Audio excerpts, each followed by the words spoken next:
Faris kuma kabarna damang sadena dengan saya si Otong kembali lagi di channel Ningali Film. Pada episode kali ini kita akan membahas alur cerita dari film. Dikisahkan seorang pemuda yatim piatu yang ternyata memiliki kekuatan tingkat tinggi tak terkalahkan. Demi mencari keberadaan ibunya yang telah hilang, ia lalu dilatih oleh para pendekar. Dan tidak usah berlama-lama lagi, mari kita mulai ceritanya.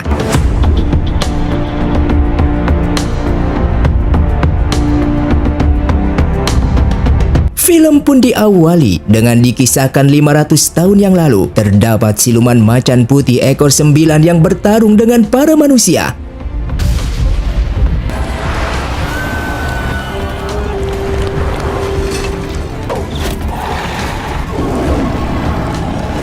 Di dalam pertarungan tersebut, ia terkena anak panah dari salah satu pendekar di sana bernama Ki Uji, dan ternyata siluman itu sedang mengandung seorang anak. Di saat itulah para siluman dari berbagai jenis datang dan menyerang manusia. Kemudian 5 pendekar pemilik kekuatan tingkat tinggi datang dan berhasil menghabisi mereka semua. Namun ternyata darah yang dimiliki para siluman berubah menjadi banyak dan menyebar seperti lautan merah yang mampu membelah benua hingga benua terbagi menjadi 3 daratan. Oleh karena itu ketiga negara membuat mutiara merah untuk menyegal membendung lautan merah tersebut. Singkatnya, ke masa sekarang terlihat di negara Fulong terdapat siluman yang dikejar oleh pasukan di sana. Lalu tiba-tiba pendekar tingkat tinggi yang bernama Xiao Xuan pun datang dan langsung membunuh siluman tersebut.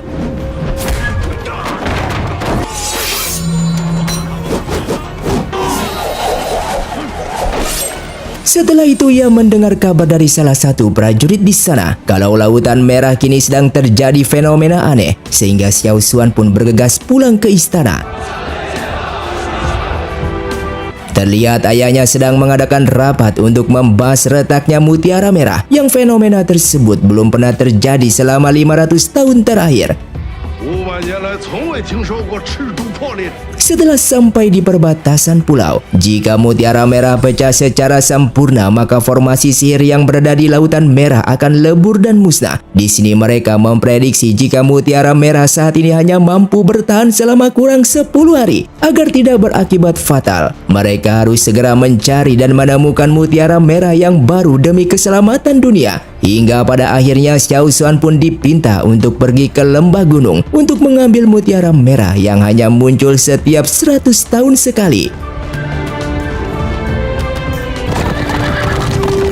Dari perjalanan yang panjang inilah, akhirnya Xiao Xuan dan pasukan berhasil menemukan titik keberadaan mutiara merah. Namun siapa sangka di pertengahan jalan hendak kembali ke istana, Xiao Xuan dihadang oleh seseorang pemuda desa yatim piatu yang handal dalam melakukan jebakan dan penyamaran yang bernama Huzi.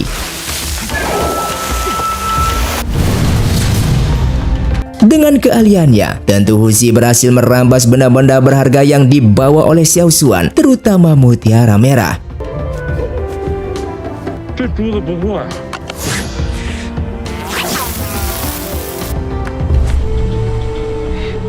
Setelah sampai di tempat desa ia tinggal, terlihat Huzi disambut baik oleh seorang nenek yang mengasuhnya sejak kecil. Meskipun pekerjaan Huzi sebagai pencuri, namun tindakan tersebut nyatanya demi membantu para penduduk desa. Bahkan di sana juga Huzi memberikan mutiara merah pada seorang anak dengan cuma-cuma. Sedangkan di sisi lain, terlihat seorang pembasmi siluman bernama Xin-Er. Dengan angkuh ia mengatakan kalau makanan yang disajikan tidaklah layak dimakan. Para pelanggan setia yang mendengar hal itu tentu tak terima.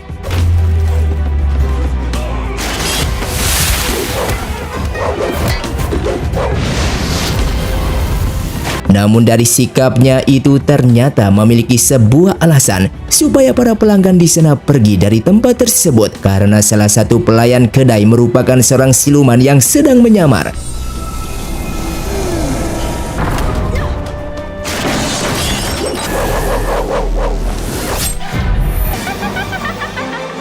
Dan di malam harinya, Huzi yang sedang tertidur seketika terbangun setelah mengetahui desanya telah terbakar.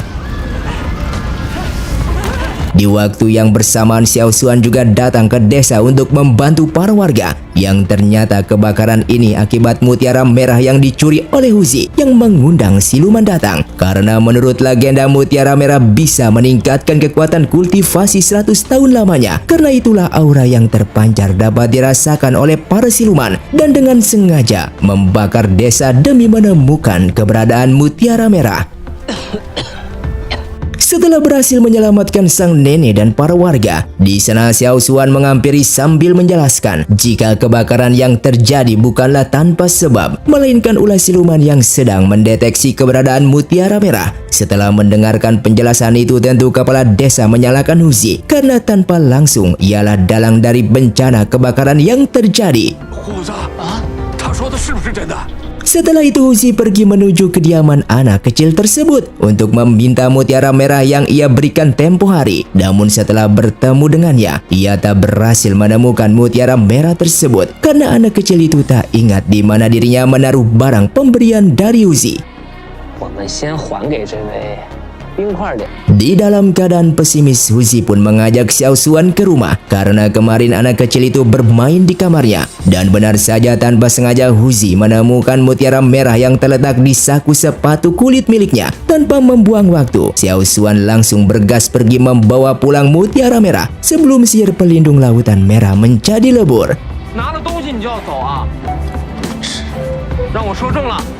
Namun secara tak sadar, ternyata perbincangan mereka didengar langsung oleh siluman yang telah membakar desa tersebut. Tentu dengan teknik kultivasi yang tinggi, ia melakukan penyamaran merebut mutiara merah yang berada di tangan Xiao Xuan.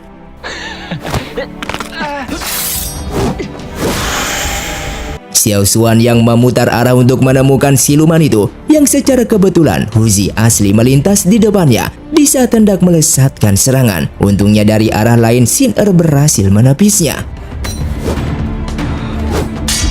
Setelah itu Xiao Xuan mengeluarkan seorang kakek tua dari kuas ajaibnya agar dapat menjelaskan tipe-tipe kultivasi siluman. Kakek tua itu mengatakan jika aura energi siluman berwarna kemerahan menandakan usia di bawah 100 tahun dengan tahapan tingkat dasar, 100 tahun sampai 300 ke atas berwarna hitam dengan tahapan tingkat penguasa, sedangkan 300 dan seterusnya merupakan tahapan tingkat tertinggi. Tidak ingin menyia-nyiakan waktu, mereka berempat berusaha mencari titik keberadaan siluman pembawa mutiara merah. Dan mereka begitu terkejutnya ketika di malam hari mereka melihat semua warga desa yang sudah dibawa sihir kendali siluman demi menyerap elemen inti manusia untuk menyempurnakan kekuatan spiritual yang berada di dalam mutiara merah.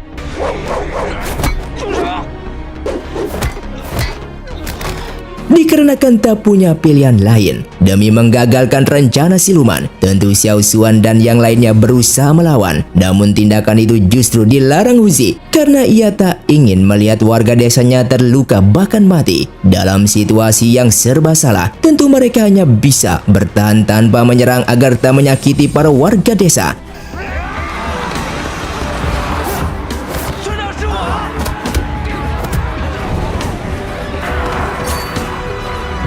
Mereka yang tak bisa terus-terusan seperti itu, tiba-tiba Huzi mengeluarkan kekuatan spiritual tingkat tinggi di dalam tubuhnya. Dengan terbukanya mata batinnya, tentu Huzi dapat melihat jelas keberadaan mutiara merah saat ini.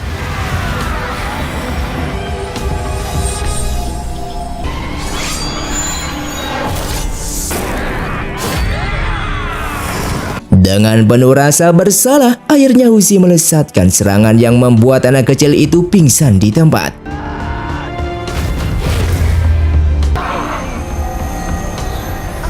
Tak kuat melihat kenyataan, dengan penuh amarah Huzi kembali bangkit menyerang siluman penghisap darah yang berada di hadapannya.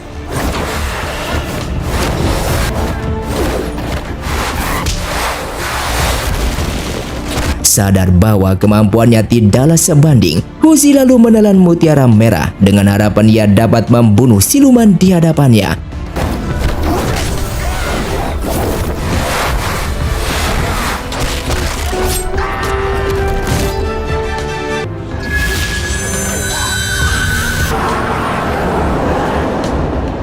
Walaupun kini ia menjadi pahlawan, namun saat itu juga Huzi diusir oleh para warga di sana karena dalang dari malapetaka tak lain ulah dari Huzi itu sendiri.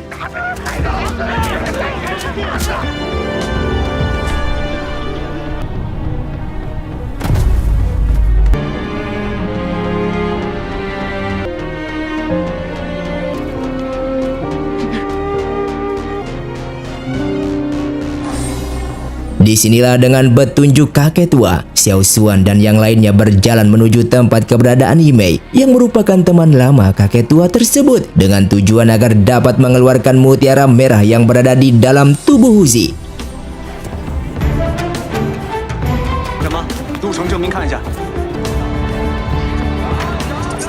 Dan benar saja setelah melakukan perjalanan panjang, akhirnya mereka sampai di tempat tujuan yang secara langsung disambut oleh Yimei.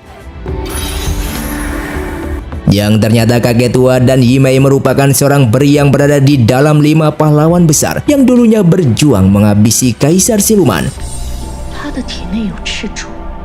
Dengan penjelasan maksud tujuan mereka datang ke sana, Yimei seketika tahu dan dapat merasakan aura energi mutiara merah yang berada di dalam tubuh Huzi. Di saat mencoba untuk mengeluarkan mutiara tersebut, terlihat Yimei belum berhasil, bahkan dengan bantuan kakek tua sekalipun.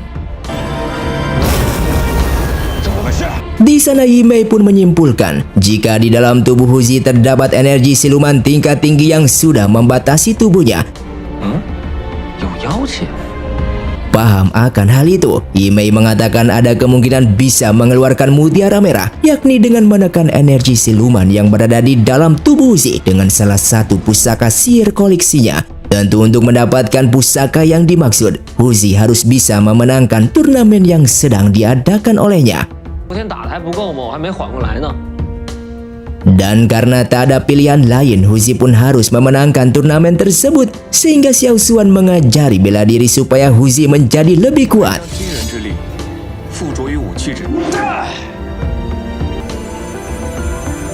Singkatnya mereka pun memasuki turnamen dan terlihat para pendekar di sana sudah berkumpul untuk mengikuti turnamen tersebut, sehingga mereka pun saling bertarung satu sama lain.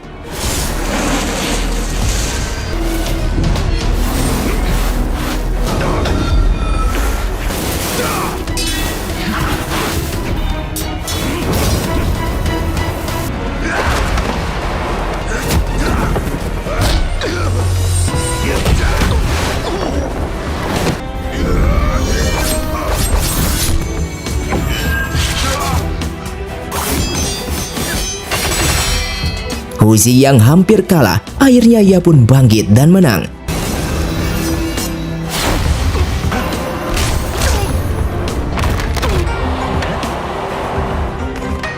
Namun tiba-tiba Xin Er juga turun arena dengan menantang Huzi bertarung. Hal itu tentu ia lakukan demi mendapatkan hadiah pusaka, demi memperbaiki pusaka tombak peninggalan mendiang ibunya yang patah saat melawan siluman penghisap darah. Pada awalnya Huzi kalah, namun ia kembali bangkit dan berhasil mengalahkannya. Dan di saat itulah identitas Xin Er yang merupakan seorang wanita pun terbongkar.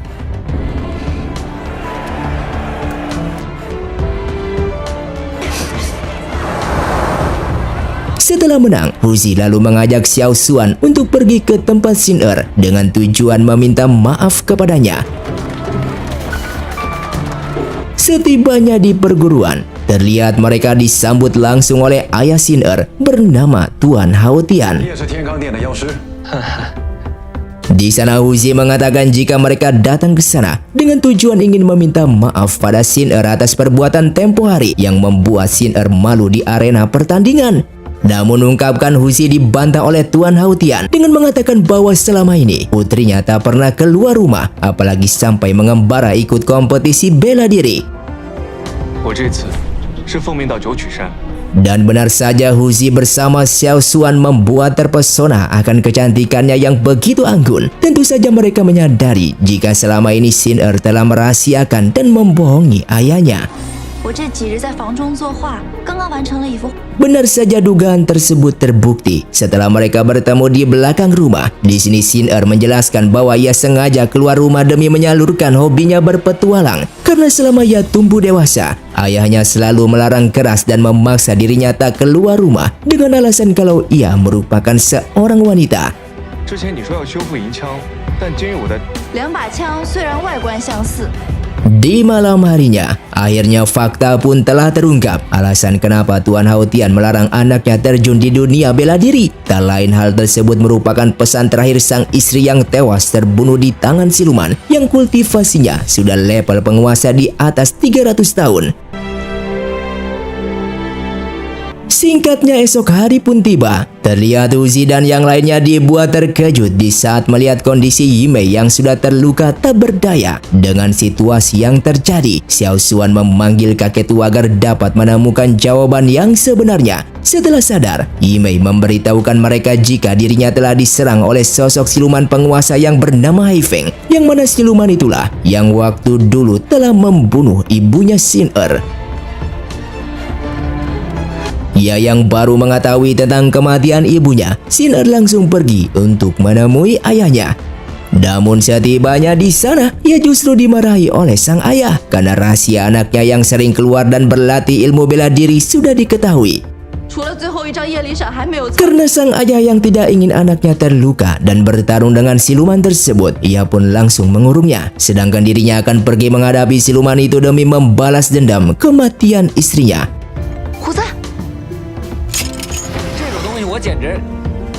Dan benar saja, dari atas bukit terlihat Haifeng menggunakan formasi sihir 4 arah demi menghancurkan dan menghisap semua elemen inti manusia.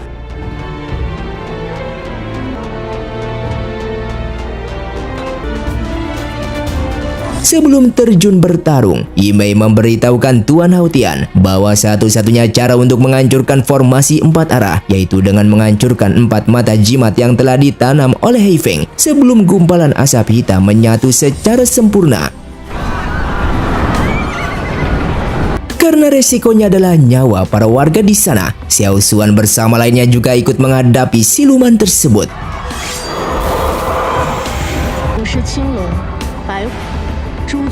Dan benar saja, di gerbang sebelah barat, Xiao Xuan dan Huzi berhasil menghancurkan jimat yang pertama.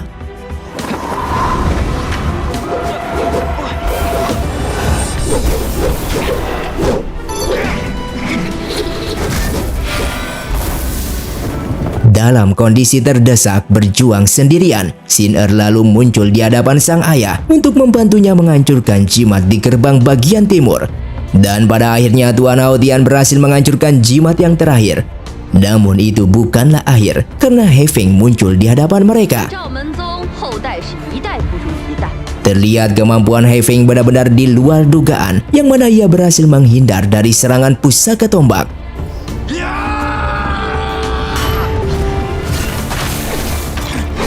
Sadar dengan kondisi tersebut, Huzi dan Xiao Xuan langsung menghampiri Tuan Haotian yang sudah sekarat. Di dalam pertarungan tersebut, terlihat Haifeng mampu menandingi ilmu bela diri mereka. Dan alasan ia bermain melawan Huzi, tak lain agar ia dapat mengetahui keistimewaan pemuda desa tersebut.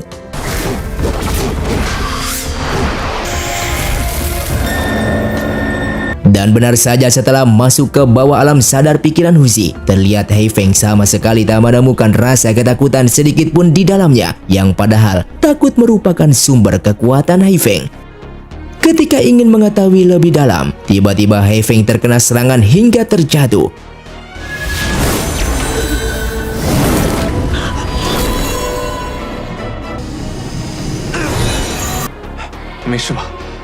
Terlihat Haifeng ketakutan melihat kekuatan yang muncul dari dalam tubuh Huzi, yang mana akhirnya ia memilih untuk kabur agar dapat membalikkan keadaan. Dan benar saja ketika mereka lengah, Haifeng tiba-tiba menyerang mereka hingga semuanya tak berdaya. Dan tak lama kemudian, Sin-er pun datang kembali setelah memindahkan para warga ke tempat yang aman.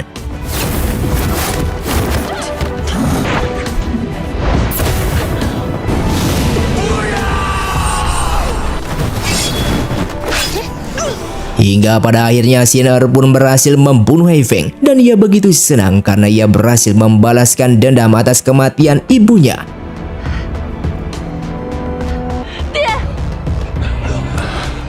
Dengan melihat reputasi anaknya yang berbakat, sebelum mengembuskan nafas terakhirnya, Tuan Hao Tian akhirnya merestui Xin Er untuk menggantikan dirinya sebagai ketua perguruan. Bahkan ia juga meminta maaf karena selama ini ia tak memberikan ruang bagi anaknya untuk berlatih ilmu tombak yang merupakan senjata serta jurus teknik terkuat di perguruan. 要是时空能够倒流，一起去。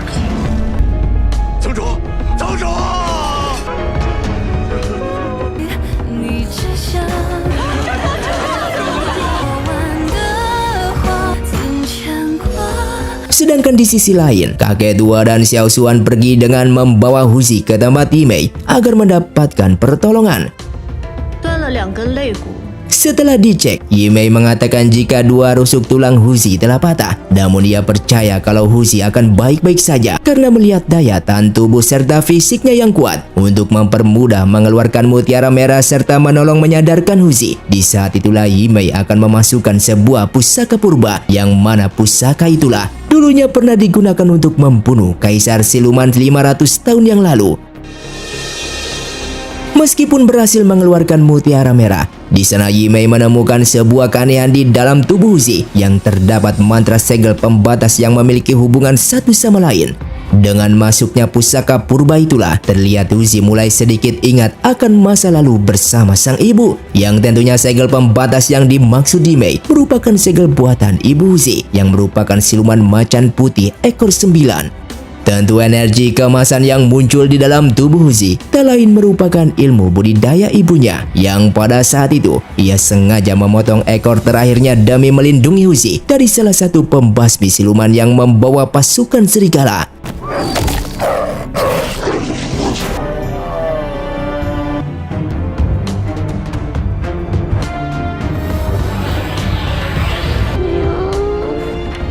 Sedangkan di sisi lain, Yantran melaporkan pada ayahnya jika kondisi Laut Merah semakin meluap yang tak sedikit rumah serta lahan penduduk habis terbakar. Bahkan Yantran juga menjelaskan jika Xiao Xuan gagal mendapatkan mutiara merah. Kabar tersebut ia dapatkan dari salah satu pasukan Xiao Xuan yang sudah sampai ke istana karena tak ada waktu lama untuk menunda dengan melihat formasi Laut Merah yang sudah mulai melemah. Akhirnya Yantran ditugaskan untuk mencari tahu keberadaan Xiao Xuan dan membawa mutiara merah dengan segera.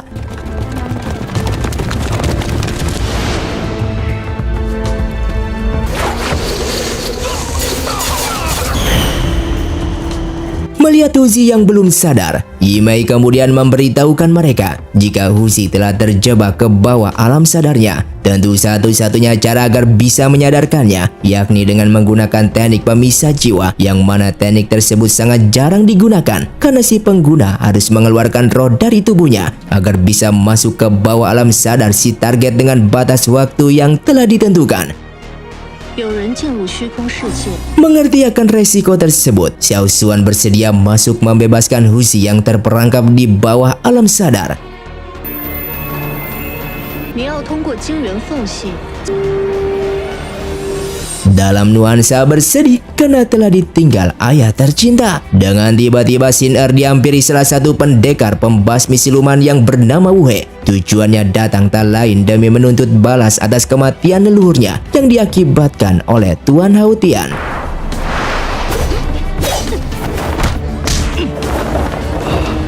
Dikarenakan tak punya pilihan lain demi keselamatan semua pasukan, akhirnya Xin Er pun berlutut di hadapan Wu He. 小姐不要！小姐不要说。 Sementara Xiao Xuan yang berada di bawah alam sadar Huzi dan melihat Huzi yang masih kecil, dan tentu Huzi tak mengenal Xiao Xuan. 这里很危险，赶紧跟我走。 Sadar jika terdapat tembok pelindung spiritual, di sana Xiao Xuan berusaha mengerahkan inti kekuatannya untuk menghancurkan segel pelindung tersebut meskipun ia harus terluka parah atas tindakannya. 他在虚空幻境， Dan setelah menghancurkan segel pelindung, akhirnya Xiao Xuan berhasil menemukan Huzi yang tidak sadarkan diri. 冰块脸，走，我带你走。Dan dikarenakan batas waktu yang akan berakhir, dengan tergesa-gesa Xiao Xuan membawa roh Huzi agar keluar dari tempat tersebut. 他怎么还没醒？ Dan hal tersebut dengan tiba-tiba Yanran datang melesatkan sihir perangkap pada Huzi. Di sini Yanran juga mengatakan pada Xiao Xuan jika formasi Lautan Merah sudah mulai lebur, yang membuat beberapa desa terkena dampaknya. Dan tentu kedatangannya saat ini tak lain atas perintah sang ayah untuk segera membawa Mutiara Merah ke ibu kota. Tak hanya itu, di sana Yanran juga melesatkan serangan untuk menghabisi Huzi. Namun tindakan tersebut dicegah oleh Xiao Xuan yang membuat Yanran kesal. Lalu ia pun mengingatkan Xiao Xuan bahwa Xiao Xuan merupakan panglima pembasmi siluman negara yang tak pantas membela seorang siluman. Meskipun identitasnya sebagai pembasmi siluman, di sana Xiao Xuan mengatakan di hadapan kakaknya bahwa Huzi bukanlah siluman, yang mana energi siluman serta ekor macan yang berada di dalam tubuhnya sengaja ditanam oleh seseorang. Xiao Xuan yang tidak ingin berdebat, di sana ia menyuruh kakaknya segera pulang membawa Mutiara Merah ke ibu kota. Bahkan di hadapan Yimei, Xiao Xuan juga mengatakan kalau ia akan membawa Huzi ke istana dengan tujuan mengeluarkan energi siluman yang berada di dalam tubuhnya. Karena jika hal tersebut ditunda-tunda, tentunya akan membahayakan semua manusia di saat Huzi tak bisa mengontrol kekuatan siluman yang ada di dalam tubuhnya. 爱去你自己去，我才不去。 Setelah sadar, Yimei juga sempat bertanya akan identitas si aslinya demi menjaga asal-usul siapa dirinya. Tentu Huzi memilih diam di hadapan Yimei. Dan terkait ekor siluman macan putih tersebut, tentu di sana Huzi akan mencari tahu siapa yang telah mencelakai ibunya dengan ciri-ciri memiliki tanda token emas yang hampir sama dengan pemilik Xiao Xuan. 谢谢你们现在。 Merasa rencananya berjalan dengan mulus. Tentu setelah kepergian Huzi, Yimei pun tersenyum dingin. Yang ternyata di balik semua yang terjadi mulai munculnya siluman penguasa Haifeng. Tak lain salah satu rencananya untuk mengetahui kekuatan Huzi. Dan setelah mengetahui kekuatan Huzi yang overpower, ia pun sengaja memasukkan pusaka purba ke dalam tubuh Huzi sebagai wadah kebangkitannya. Tentu segala tindakan serta rencana yang tersusun matang, Yimei memiliki misi yang besar yang saat ini belum terungkapkan. Singkatnya, di saat hendak melakukan perjalanan pulang, Huzi dan yang lainnya dicegat oleh Yimei. Selain memberikan pusaka tombak milik Xin Er yang sudah diperbaiki, Yimei juga meminta Huzi agar tak mengeluarkan pusaka purba dalam kondisi apapun, karena hal itu imbasnya sangat membahayakan. Setibanya di istana, terlihat Xiao Xuan lutut di hadapan sang ayah karena ia tak bisa membawa Mutiara Merah dengan tepat waktu, yang hal tersebut membuat seluruh desa Huzi hancur. 还让我失望。 Tentu di sini sang ayah akan mencabut pangkat Xiao Xuan sebagai panglima pembasmi siluman negara Istana Fulong. Tak tega melihat Xiao Xuan mendapatkan hukuman, Huzi pun membelanya dengan mengatakan bahwa setelah mengambil Mutiara Merah, Xiao Xuan harus berjuang melawan siluman penguasa Haifeng yang muncul di kota sebelah. Hal itulah yang menghambat Xiao Xuan telat mengantarkan Mutiara Merah. Mengingat nyawa dan keselamatan masyarakat juga sangat diutamakan sebagai panglima pembasmi siluman. 胡子，闭嘴！ Di saat inilah Yanran mengatakan jika pemuda desa di hadapannya merupakan salah satu siluman di bawah pelindung Xiao Xuan. Menganggap jika Xiao Xuan sudah tak menepati prinsip sebagai pembasmi siluman negara, akhirnya ayahnya Xiao Xuan melesatkan serangan untuk mengetahui dan membuktikan perkataan yang sudah diungkapkan oleh Yanran. Dan benar saja para petinggi istana terkejut ketika melihat Huzi karena ekor siluman macan itu berusia ribuan tahun dan juga merupakan salah satu empat dari hewan mitologi yang terkuat di Cina. Dan ketika hendak dibunuh, untungnya di waktu yang tepat Yimei datang yang membuat para petinggi istana Fulong segan dan hormat padanya. Di sini Yimei menjelaskan bahwa Huzi tak akan membahayakan orang lain selama jimat pusaka purba tak dikeluarkan dari dalam tubuhnya. Ia juga menambahkan jika Huzi bukanlah siluman yang harus disamakan dengan siluman lainnya yang wajib untuk dibunuh. Bahkan kakek tua juga muncul memarahi para petinggi istana karena terlalu gegabah memutuskan sesuatu tanpa mendengar secara cermat dan teliti apa yang sudah dijelaskan. Kakek tua menganggap jika bakat Huzi diasah, maka ia bisa menjadi pembasmi siluman yang hebat di kota Fulong. Mendengar penjelasan tersebut, akhirnya ayahnya Xiao Xuan mengabaikan asal-usul dari Huzi serta membiarkan Huzi ikut dalam pembasmi siluman negara. Namun meskipun demikian, Xiao Xuan tetap harus menerima hukuman akibat lalai mengemban tugas, yang mana ia dihukum 30 kali pukulan serta dipenjara selama 3 hari untuk merenungi kesalahannya. Dan ketika berada di dalam sel penjara, meskipun sikapnya yang dingin, namun Xiao Xuan sangat disayang oleh neneknya yang datang untuk menyembuhkan lukanya serta membebaskan Xiao Xuan dari penjara.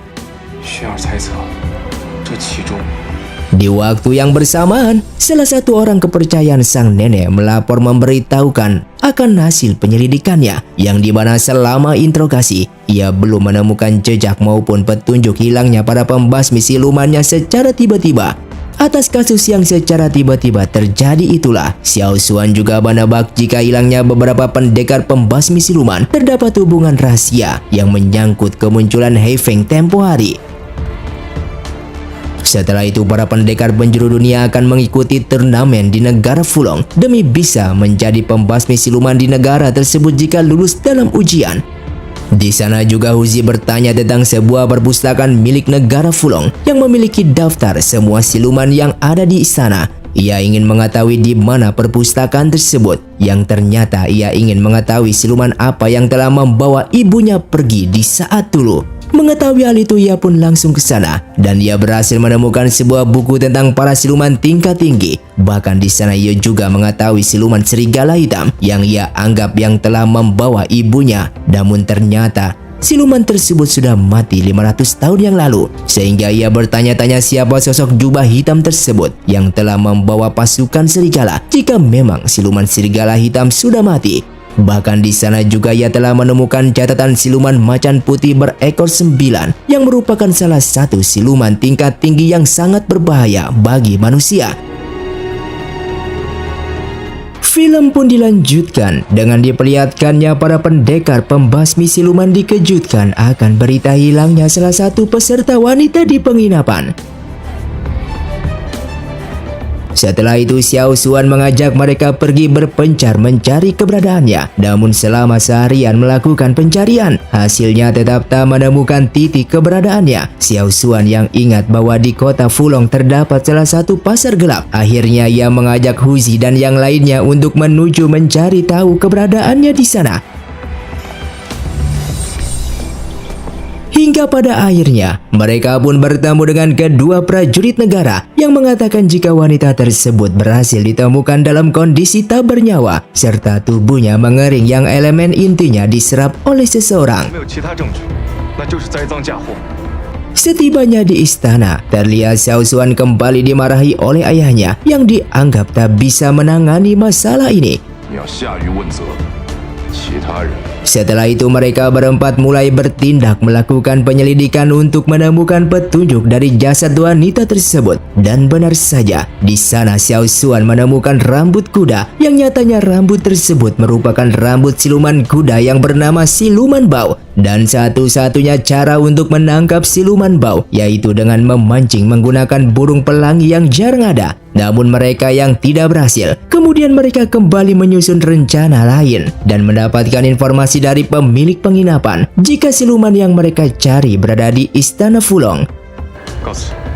齐公子， Sedangkan di sisi lain, Huzi yang tetap penasaran dengan sosok nenek peramal, tentu secara senyap ia pergi menuju pasar gelap. Namun setibanya di sana, dengan terkejut ia melihat Siluman Bau dan bergegas mengikutinya. Akan tetapi ia terkena serangan dari siluman tersebut hingga pingsan.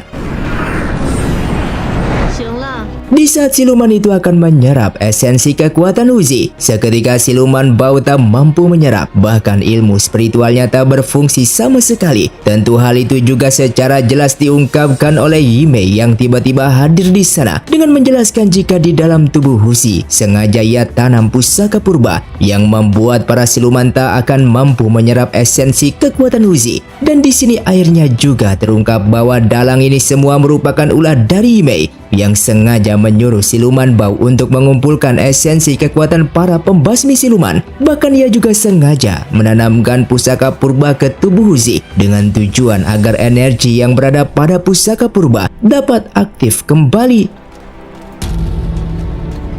Singkatnya, di pagi harinya, terlihat Xiao Xuan dan yang lainnya dibuat terkejut mendengar penjelasan Uzi yang mengatakan bahwa ia telah bertemu dan berhadapan dengan siluman bau semalam. 你们说会不会是因为我也是？走走走走，吃口东西。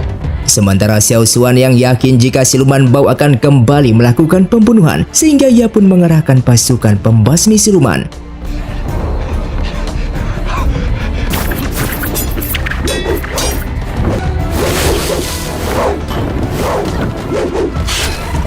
Namun siluman bau berhasil kabur dengan meninggalkan luka sayatan tombak di lengan sebelah kirinya. 你终于开窍了呀！ Tak ingin membuang waktu, esok paginya Xiao Xuan mengumpulkan semua pembasmi siluman untuk memastikan dan menemukan tanda lukanya. 说不过去吧？ Namun upaya tersebut juga nampak sia-sia, yang mana mereka tak menemukan tanda luka siluman bau. 诸位只给我们3日时间查案。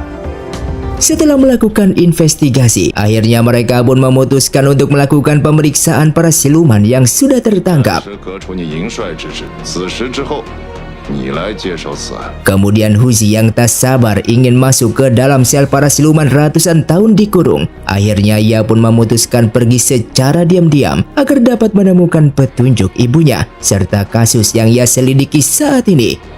Dan ternyata tak hanya Uzi, terlihat Xiao Xuan dan Xin Er juga melakukan penyelinapan memaksa masuk ke dalam departemen keamanan. Tentu kehadiran Xiao Xuan dihadang oleh sang kepala departemen karena Xiao Xuan terlalu gegabah dalam bertindak. Pada intinya, kepala departemen tak senang melihat penjara silumannya dimasuki tanpa sebuah perintah dari ayah Xiao Xuan. 据你所言，是怀疑老朽。 Namun setelah bernegosiasi panjang, akhirnya kepala departemen memberi izin masuk menyelidiki kasus tersebut. Setibanya di dalam, Xiao Xuan menunjukkan penemuannya yang merupakan rambut kuda siluman bau. Bahkan di sana ia melihat dan menemukan adanya rumput yang membuat kepala departemen menjadi panik. 妖师送妖邪进来时落下。 Setelah meninggalkan tempat tersebut, mereka lalu menemui pemilik penginapan agar mendapatkan petunjuk. Dan di sana pemilik penginapan menjelaskan bahwa rumput berinti ini merupakan rumput beracun pemakan jiwa. Namun rumput ini juga bisa menghilangkan bekas luka dalam waktu semalam. 我想这也许跟你们要查的案子有关。 Benar saja, kecurigaan mereka pun tak meleset bahwa sosok siluman bau tersebut tak lain ialah kepala departemen keamanan yang sedang menyerap satu persatu inti kekuatan para pembasmi siluman. Mengingat waktu penyelidikannya yang terbatas, di sana mereka kembali bereaksi melakukan penyelidikan di kediaman kepala departemen keamanan untuk menemukan barang bukti lainnya. Dan akhirnya di sana mereka menemukan rumput tersebut. 我又不是靠草救人命。 Menganggap jika bukti yang terkumpul sudah kuat, Uzi mengajak mereka untuk segera menyerang. Namun tindakan tersebut tak disetujui oleh Xiao Xuan karena kedudukan kepala departemen keamanan yang memiliki kedudukan tinggi di istana serta kekuatan ilmu spiritualnya yang begitu dahsyat. Setelah itu mereka mengumpulkan para petinggi istana dan menunjukkan semua bukti hasil penyelidikan mereka. 仅凭良与马宗，如何断？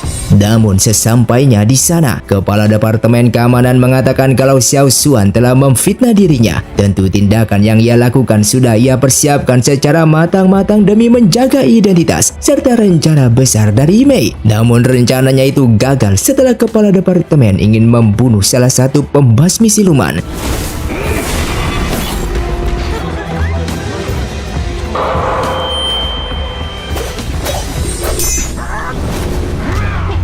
Xiao Xuan yang hampir mati, namun tiba-tiba pemilik penginapan datang untuk menyelamatkannya.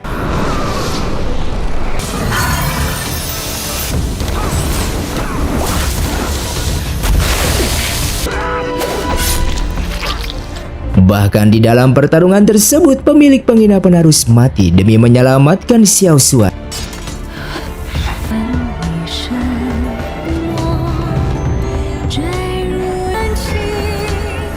Meskipun siluman bau sudah dibereskan, di sana muncul masalah baru, yang mana ayahnya Xiao Xuan tak menemukan keberadaan para siluman di sel tahanan.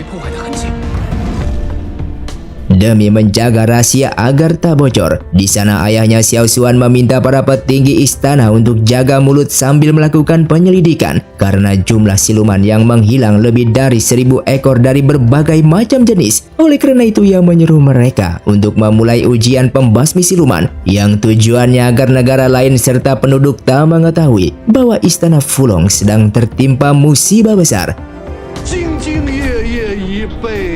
Untuk memaksimalkan rencana terdesak mereka, di sana kakek tua mulai melatih Huzi untuk mengendalikan pusaka purba yang berada di dalam tubuhnya. Sembari berlatih dengan giat, di sana terlihat semua calon pembasmi siluman di penjuru benua berkumpul ikut mengikuti ujian tersebut. Di sana sang pemandu ujian bernama Miao membacakan aturan main ujian awal, yang mana ia mengatakan bahwa siapapun di antara kalian yang bisa menangkap mendapatkan bola yang ia pegang, maka orang tersebut dinyatakan lolos dalam ujian ini.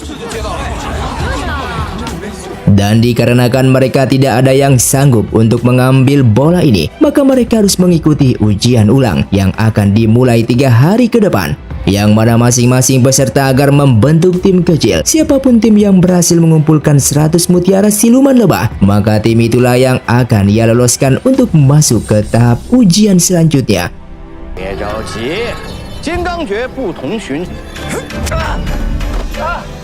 Singkatnya, di Gunung Baihu inilah Miao kembali mengumpulkan para peserta dan memberi instruksi bahwa ujian ini tidaklah sulit karena siluman yang mereka hadapi hanyalah siluman level bawah yang tak membahayakan. Di saat para peserta ujian bersemangat membunuh siluman lebah,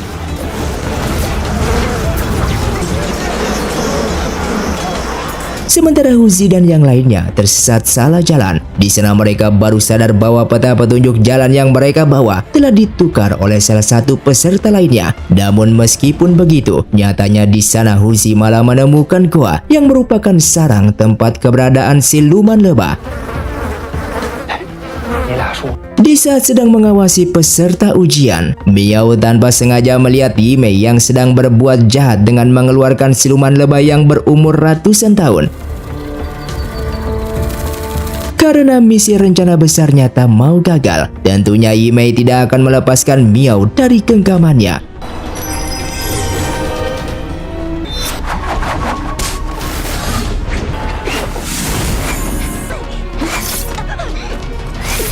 Meskipun Miao meluncurkan sinyal darurat, hal itu bukanlah masalah bagi Yimei karena dirinya dapat menggunakan siluman pengisap darah untuk menyembunyikan jasad Miao, yang efeknya ia juga dapat berubah wujud.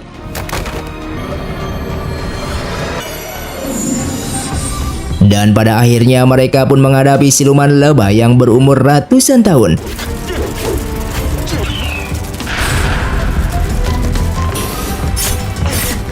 Karena tak ingin membahayakan nyawa para pembasmi siluman, mereka pun memancing siluman tersebut masuk ke dalam goa. Namun dalam pertarungan itu Huzi ditelan hidup-hidup oleh siluman lebah.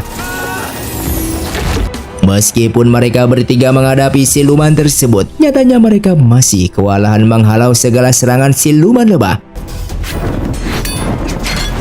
Di dalam parut lebah, terlihat Huzi bertemu dengan burung bangau bersayap 4 yang mengantarkan pusaka purba pada Huzi.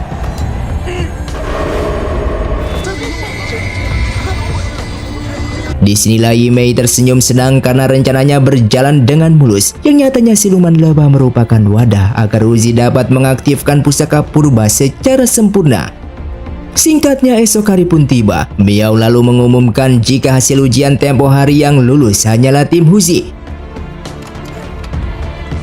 Sementara Huzi yang sudah terbangun dari pingsannya, Huzi seketika bercerita di hadapan mereka bahwa di saat ia berada di dalam perut siluman lebah, ia bertemu dengan burung bangau putih bersayap 4 yang mengantarkan pusaka purba padanya. Mendengar cerita tersebut, kakek tua langsung berpikir bahwa bangau yang dimaksud Huzi tak lain merupakan kaisar siluman yang sudah tewas 500 tahun yang silam. Dan singkatnya beberapa hari kemudian, ujian terakhir pun akan dimulai. Siapapun peserta yang mampu mendapatkan token naga emas, maka orang tersebutlah yang terpilih sebagai panglima baru pembasmi siluman negara Fulong. Tentu dari 28 peserta yang lolos, mereka akan dibagi 4 kelompok masing-masing yang akan dipimpin oleh seorang komandan pasukan pemburu siluman. Tentu dengan keahlian masing-masing, mereka pun memperebutkan token naga emas tersebut.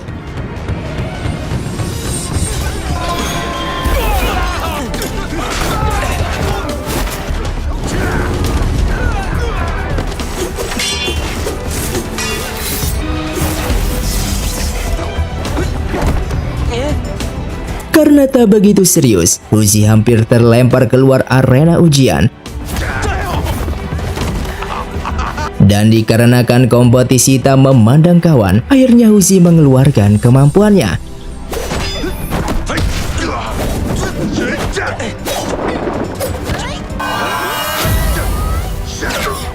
Sementara Xin Er juga sedang bertarung sengit dengan pendekar Wuhe untuk membalas atas tindakan yang telah merendahkan sektenya.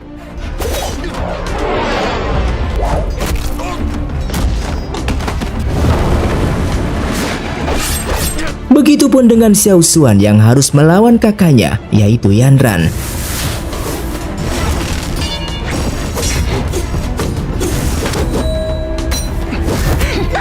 Menyadari kalau Huzi memiliki kemampuan hebat, kedua komandan pasukan bekerja sama untuk menyingkirkan Huzi. Namun hal tersebut hanya sia-sia.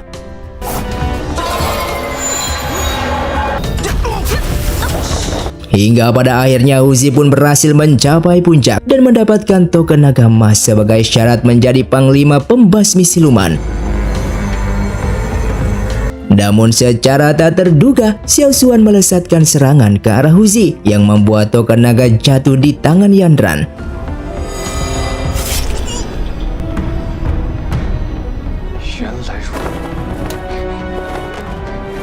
Entah kenapa di sini Xiao Xuan juga berniat membunuh Huzi, yang untungnya tindakan tersebut berhasil dihentikan oleh Xin Er. Sesuai aturan yang ada, tentu Yanran dinobatkan sebagai panglima baru pembasmi siluman menggantikan posisi Xiao Xuan sebelumnya. Bingung dengan hal yang terjadi karena perubahan sifat Xiao Xuan, tentu Huzi akan menyelidiki apa yang sedang terjadi sebenarnya. Belum sempat bertindak menyelidiki apa yang terjadi, tiba-tiba mereka dihampiri pendekar Wuhe dan pembasmi siluman atas dasar titah Yanran. Di sana pendekar Wuhe juga meminta Huzi dan yang lainnya untuk segera angkat kaki dari penginapan. Bahkan tak segan untuk menyeret mereka semua jika titahnya tidak didengar. Curiga dengan sifat Xiao Xuan, sang nenek bergegas pergi menuju tempat rahasia museum keluarga Qi. Dan benar saja, di sana sang nenek sangat terkejut ketika melihat cermin penjara jiwa yang sudah retak.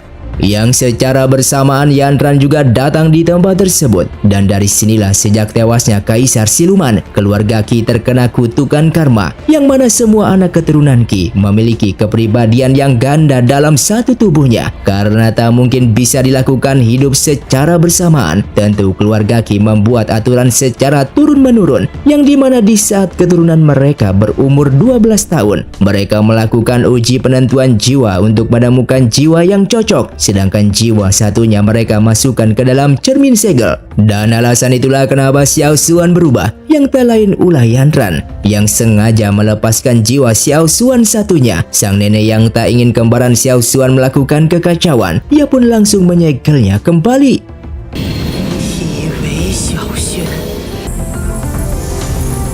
Sadar dengan apa yang terjadi, di sana Xiao Xuan menemui Huzi dengan menyuruhnya untuk segera meninggalkan istana Fulong malam ini juga. Ia melakukan ini semua demi melindungi Huzi dan teman-temannya.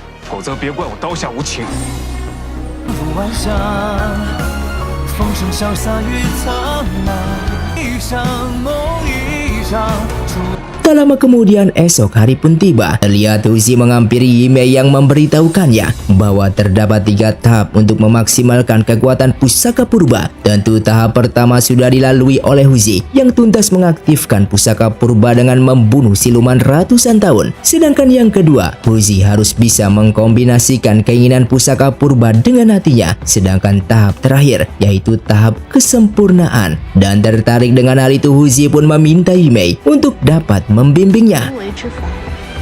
Dan benar saja, di bawah alam sadar diperlihatkan Huzi bertemu dengan semua kerabat yang merupakan orang terdekat dalam hatinya. Tentu di titik inilah pusaka purba menginginkan Huzi masuk ke lubang penyerap agar ia bisa tinggal bersama mereka selamanya di sana. 虎子，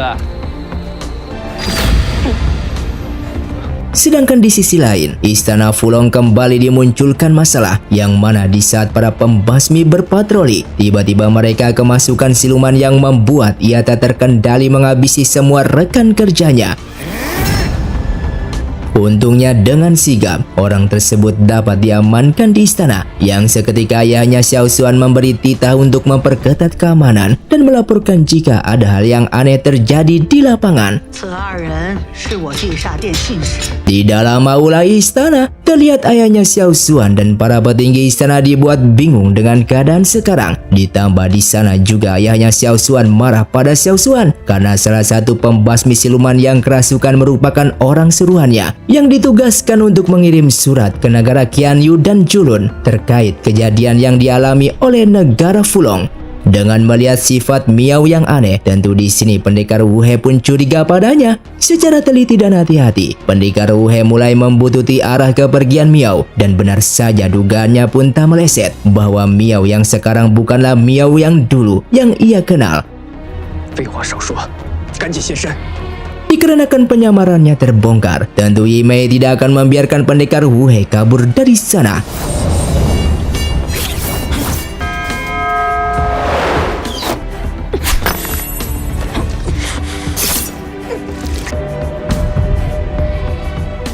Sedangkan di sisi lain, pengawal pribadi sang nenek memberi laporan dari hasil penyelidikannya, yang mana ia menemukan sinyal kuat keberadaan siluman di kediaman Yimei.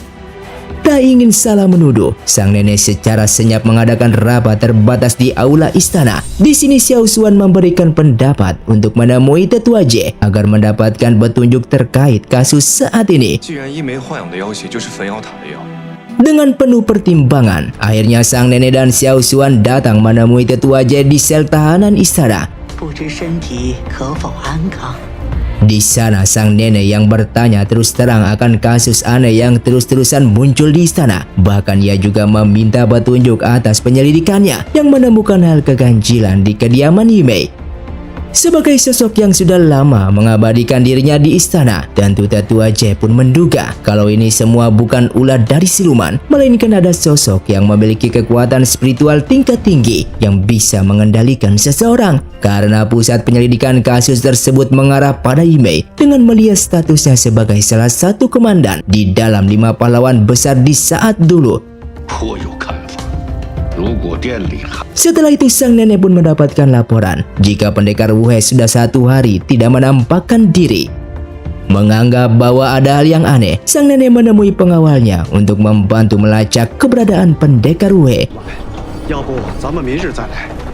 Dengan pusaka spiritual pendeteksinya, tanpa butuh waktu lama, ia pun berhasil menemukan keberadaan pendekar Wu He yang sudah tertimbun terkubur di bongkaran alas liar.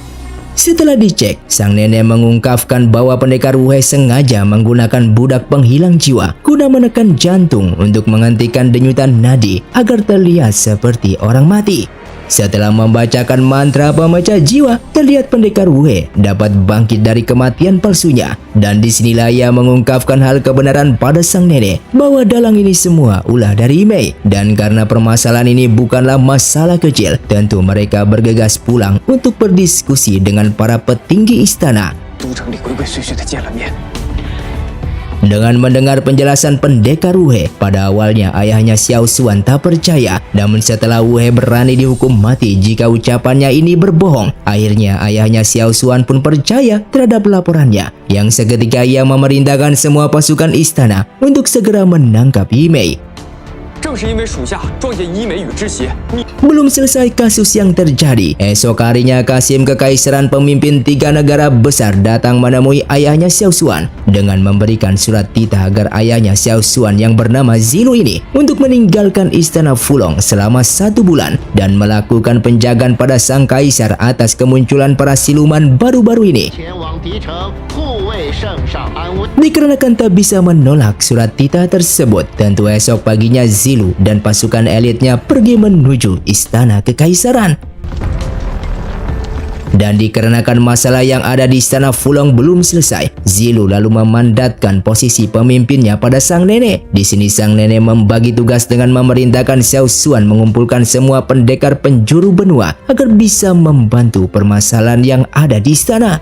大掌柜任人唯亲这一点， Namun di sana sang nenek mengabaikan keberadaan Yanran yang sama sekali tak memberikan tugas padanya. Yang padahal Yanran saat ini merupakan panglima pembasmi siluman negara Fulong. 就别一次次触及我的底线。 Di sisi lain, terlihat para pasukan pembasmi siluman mulai menyebar foto Yimei sebagai buronan. 参加巅峰之翼的先祖的法器。 Tentu tindakan tersebut diketahui oleh pengawal Yimei dan langsung melaporkan kebenaran tersebut padanya. 这一关隘也是最难突破。 Dengan melihat kekacauan terjadi dan sebagai sahabat seperjuangan, kakek tua langsung menghampiri Yimei untuk menanyakan apa sebenarnya maksud dan tujuan yang Yimei rencanakan. Namun Yimei tidak mau mengatakannya. Dengan melihat Yanran yang tak memiliki tempat istimewa di istana Fulong, Yimei dengan sengaja menemui Yanran yang sedang merenung. Tujuannya datang tak lain untuk bekerja sama. Bahkan Yimei juga memberitahu Yanran jika teknik pengunci jiwa keluarga Qi ialah yang membuatnya. Karena Yanran memiliki ambisi besar, tentu Yimei bersedia membantu mengeluarkan jiwa kedua Xiao Xuan supaya bisa mengambil alih tubuhnya Xiao Xuan. Namun asalkan Yanran bersedia menjadi mata-matanya di istana Fulong serta mau membantu dirinya menyingkirkan sang nenek. Singkatnya, di malam harinya, di saat Uzi tertidur pulas, tiba-tiba ia dicekik salah satu pembasmi siluman yang kerasukan. Untungnya aksi pembunuhan tersebut berhasil digagalkan oleh Yue. 你们没事吧？ Terasa aneh, dengan perlahan mereka pun mengikuti pembasmi siluman yang kerasukan tersebut. Disinilah mereka menemukan tempat khusus yang belum pernah mereka masuki, dan benar saja di sana mereka dibuat terkejut jika dalam malapetaka yang terjadi di istana Fulong tak lain perbuatan dari Tetua J. Tak hanya itu, di sana akhirnya Huzi pun juga tahu jika sosok orang berjubah hitam yang membawa bala pasukan serigala yang telah menculik ibunya dulu tak lain adalah Tetua J. Dengan melihat tanda pelakat emas di sabuknya, di saat mereka akan kembali memberitahukan yang sebenarnya, namun persembunyian mereka telah diketahui.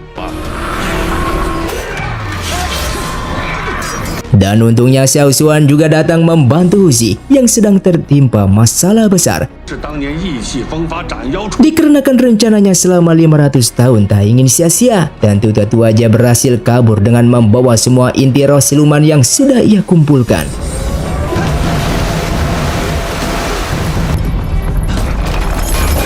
Di dalam kesempatan inilah, Xiao Xuan juga mengungkapkan memberitahukan Huzi jika orang yang telah mencelakai dirinya merupakan jiwa kembarannya yang bernama Xiao Yan. Mengerti akan hal tersebut, Huzi akhirnya juga membuka suara di hadapan Xiao Xuan bahwa dirinya juga bukan seorang manusia, melainkan keturunan anak siluman macan putih yang melegenda. 一枚将金刚诀打入我的身体之后， Secara kenyataan, tentu pemburu siluman dan siluman tidaklah bisa bersatu. Namun nyatanya Xiao Xuan bisa menerima Huzi dengan mengabaikan asal-usul keturunan siluman macan putih. Setelah itu Xiao Xuan juga memberitahukan kejahatan Yimei pada mereka sejak kemunculan siluman penguasa hingga kasus besar yang saat ini terjadi di negara Fulong. Dengan mendengar informasi tersebut, tentu Huzi sangat kecewa pada Yimei yang awalnya ia telah menganggap sebagai penolong. Nyatanya semuanya demi rencananya untuk kebangkitan pusaka purba. Tidak ingin terjadi, tentu Huzi berjuang sekuat tenaga agar bisa mengeluarkan dan melepaskan pusaka purba yang tertanam di dalam tubuhnya. Namun tindakan tersebut hanya sia-sia.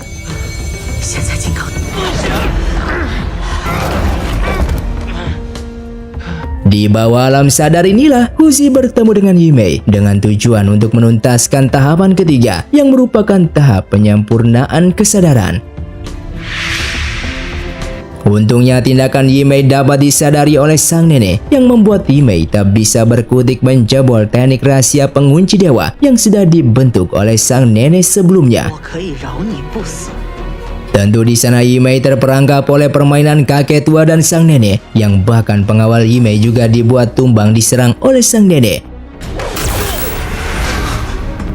Dengan raut muka yang penuh sedih, kecewa dan marah inilah Yimei tetap tak mau memberitahukan akan rencananya di hadapan mereka semua, yang malah ia mengancam sang nenek dengan mengatakan kalau ia tak akan memberikan ampun ataupun belas kasih padanya.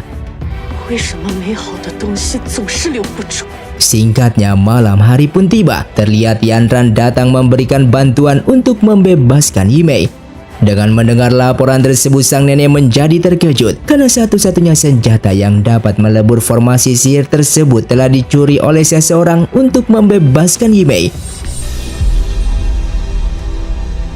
Dalam keadaan kacau, saat ini Yimei membawa Yanran menuju segel cermin pengunci jiwa yang tak lain tujuan mereka saat ini untuk membebaskan Xiaoyan agar bisa menguasai tubuh Xiao Xuan sepenuhnya.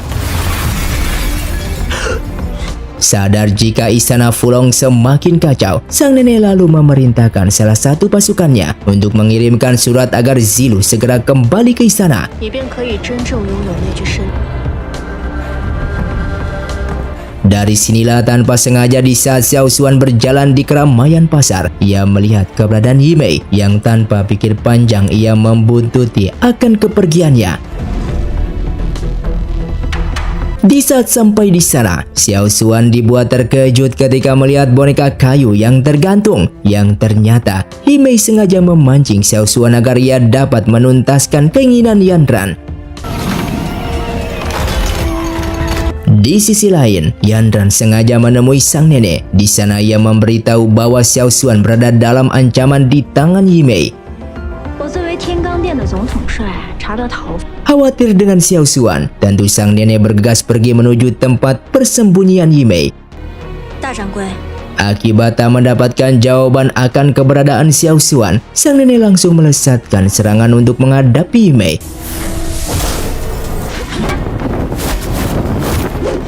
Mengetahui kalau Yanran telah berkhianat, hal tersebut tentu tak membuat gentar Yimei karena kekuatan mereka tidaklah sebanding dengannya.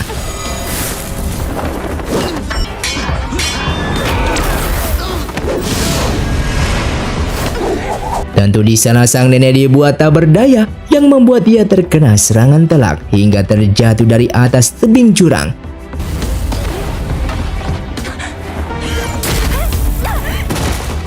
Tak berhenti sampai di situ, Yimei akhirnya juga melepaskan semua siluman untuk mengacaukan negara Fulong. Pengawal sang nenek yang melihat tongkat nenek tergeletak di samping tebing tak mau menyia-nyiakan waktu. Ia bersama pasukan bergegas menuruni tebing jurang untuk mencari titik keberadaan sang nenek.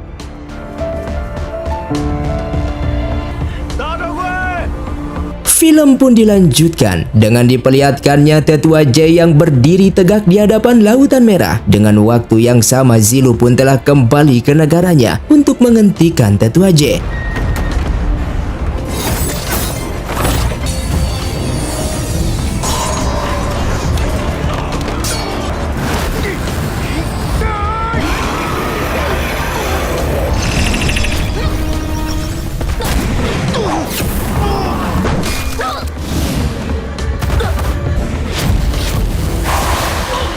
Zilu yang terluka akibat terkena serangannya, namun dia tidak akan menyerah begitu saja karena ini bersangkutan dengan nyawa rakyatnya, sehingga ia rela mati bersama Tetua J.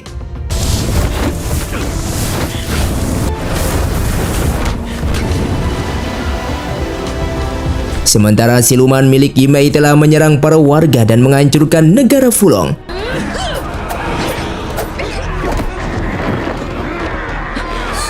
Bahkan di tempat lain, Huzi juga dikejutkan oleh tindakan Xiao Xuan yang telah membakar tempat segel cermin keluarga Qi, yang ternyata itu bukan Xiao Xuan namun melainkan Xiaoyan, jiwa kembarannya. Di sana Xiaoyan juga menghancurkan cermin segel milik Xiao Xuan, yang secara otomatis Xiao Xuan tak akan bisa kembali untuk selamanya.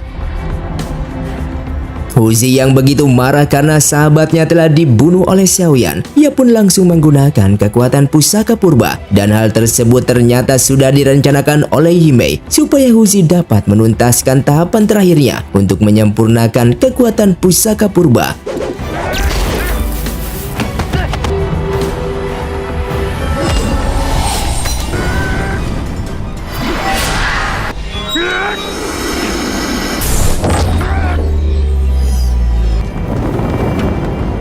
Dalam kondisi yang parah inilah, Huzi diselamatkan oleh siluman macan putih yang merupakan ibu kandungnya. Sementara Yanran langsung menyerang Yimei karena telah membuat neneknya masuk ke dalam jurang. Namun karena perbedaan kekuatan, ia pun kalah dengan mudahnya.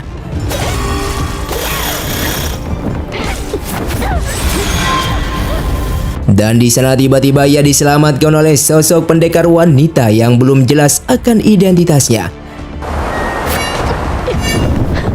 Demi sebuah misi, di sini Yimei mengeluarkan siluman purba berupa naga biru untuk menuju lembah puncak menuntaskan misinya selama 500 tahun.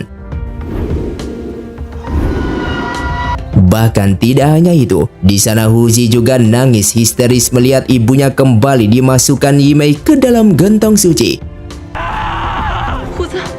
Di hadapan tepi laut, terlihat Yimei melesatkan pusaka purba untuk menghancurkan formasi serta membuka jalan agar sampai dengan selamat di lembah puncak. Demi menyelamatkan warga Fulong, di sana para pembasmi siluman mengerahkan inti kekuatan spiritualnya untuk membendung dan menutup formasi Laut Merah yang jebol. Akibat ulah Yimei seorang diri membuat negara Fulong hancur seketika. Yang pada akhirnya 4 petinggi istana mengadakan rapat terbatas dengan menunjuk dan mengangkat para pendekar tersisa sebagai komandan sementara. Tidak hanya itu, Xin Er juga diembankan sebagai panglima pangkat tertinggi menggantikan posisi Yanran. Karena masih dalam darurat, di sana Xin Er mengajukan strategi di hadapan 4 petinggi, yang mana fokus tujuannya saat ini tak lain menuju lembah puncak dengan menyeberangi Lautan Merah. Mengetahui strategi tersebut, tentu salah satu petinggi tak setuju karena hal itu sangatlah berbahaya. Namun meskipun rencananya tak dianggap, ia akan tetap bergerak dengan misi awalnya. Singkatnya, keesokan harinya, terlihat Huzi berjalan letih sambil melihat serpian cermin segel Xiao Xuan. Di sana tiba-tiba ia mendapatkan bisikan agar segera menuju altar kolam hitam. Dan benar saja, setibanya di sana, Huzi sangat terkejut melihat jiwa Xiao Xuan berada di dalam boneka kayu yang tak lain itu merupakan ulah dari Yimei. Dalam keadaan terpuruk, setibanya di penginapan, mereka mengatakan bahwa negara Fulong telah dibuat porak-poranda oleh Yimei. Dengan melihat kondisi Xiao Xuan tidaklah seperti dulu, di sana mereka belum berani memberitahukan kebenaran jika semua keturunan Qi telah mati dan hanya menyisakan Xiao Xuan seorang. Demi menyembunyikan hal tersebut sebagai teman yang sekaligus saudara, mereka bertiga menyemangati Xiao Xuan agar fokus memulihkan diri terlebih dahulu.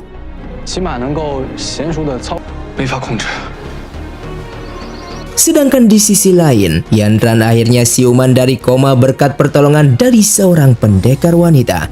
Setelah mendengar penjelasan dari pendekar wanita tersebut, Yanran seketika pergi untuk melihat kondisi istana saat ini. Dan benar saja, para pasukan pembasmi yang melihat Yanran langsung berlari melakukan pengejaran. Karena saat ini Yanran merupakan buronan istana, dikarenakan sebelumnya telah bersekongkol dengan Yimei yang mengakibatkan negara Fulong hancur tak karuan. Di malam harinya, pendekar wanita memberikan wejangan agar tidak putus asa menjalani hidup. Karena saat ini Yanran merupakan satu-satunya keturunan keluarga Qi yang masih tersisa. Setelah menemui Yandran di sebuah kedai, pendekar wanita menemui pendekar Wuhe. Yang nyatanya wanita muda ini merupakan sang nenek yang berhasil ditemukan dan diselamatkan oleh pendekar Wuhe dengan menggunakan teknik terlarang keluarga Wu. Karena identitasnya belum ingin diketahui oleh siapapun, di sana sang nenek meminta agar pendekar Wuhe dapat merahasiakannya, sembari ia memikirkan rencana yang tepat untuk membalikan keadaan istana Fulong. Dan keesokan paginya, pendekar Wuhe juga membawa sang nenek bertemu Xin dan yang lainnya. Di sana pendekar Wuhe memperkenalkan sang nenek sebagai keponakannya yang ahli medis. Di sana sang nenek menyetujui rencana Xin menuju lembah puncak dengan cara membelah lautan merah menggunakan pusaka purba. Mengetahui jika pusaka purba berada di dasar lautan merah, tentu mereka harus berusaha mencari serpihan mutiara merah yang telah hancur, yang nantinya dapat mereka gunakan untuk menahan tekanan lautan merah agar mereka dapat mengambil kembali pusaka purba.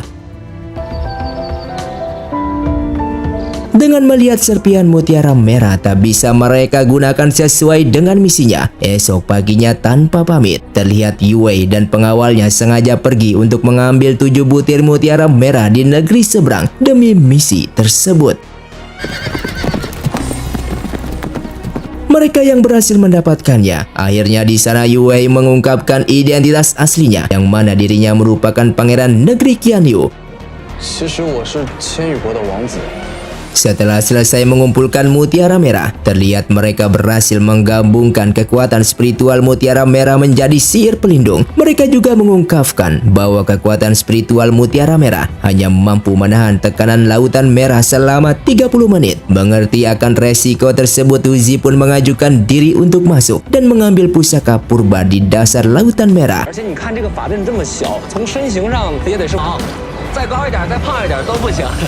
Namun tidak disangka, esok paginya mereka semua dikejutkan bahwa gelang spiritual mutiara merah telah hilang, yang secara bersamaan Xiao Xuan juga tak ada di kamar. Dan benar saja, di tepi lautan merah, Xiao Xuan mengorbankan dirinya untuk mengambil pusaka purba setelah mengetahui jika sang ayah dan neneknya telah tewas membela negara. Di saat itu juga sang nenek baru menyadari jika boneka kayu yang pernah ia temui merupakan cucu kesayangannya Xiao Xuan. Meskipun Xiao Xuan berhasil mengambil pusaka purba, namun jiwanya terperangkap ke dasar laut karena tubuh kayunya tak mampu menahan panas lautan merah. Tak ingin terjadi sesuatu pada Xiao Xuan, dengan penuh resiko Uzi melesat masuk untuk menyelamatkan jiwa Xiao Xuan. Dengan melihat jiwa cucunya yang hampir musnah, di sana sang nenek menggunakan sihir terlarang keluarga Qi untuk dapat menekan dan memperbaiki jiwa Xiao Xuan yang hendak musnah. Terlihat jiwa Xiao Xuan pun akhirnya kembali, namun hanya sementara waktu. Demi seutuhnya, Xiao Xuan harus merebut kembali tubuhnya dari Xiaoyan.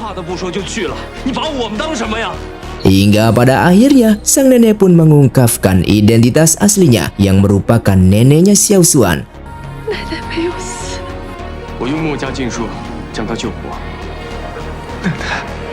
Di sana Xiao Xuan yang terus berlatih demi mempersiapkan diri menghadapi Yimei di lembah puncak. Dengan melihat hal itu, di sana kakek tua memberikan inti spiritualnya pada Xiao Xuan yang membuat kakek tua menjadi tuas ajaib untuk selamanya.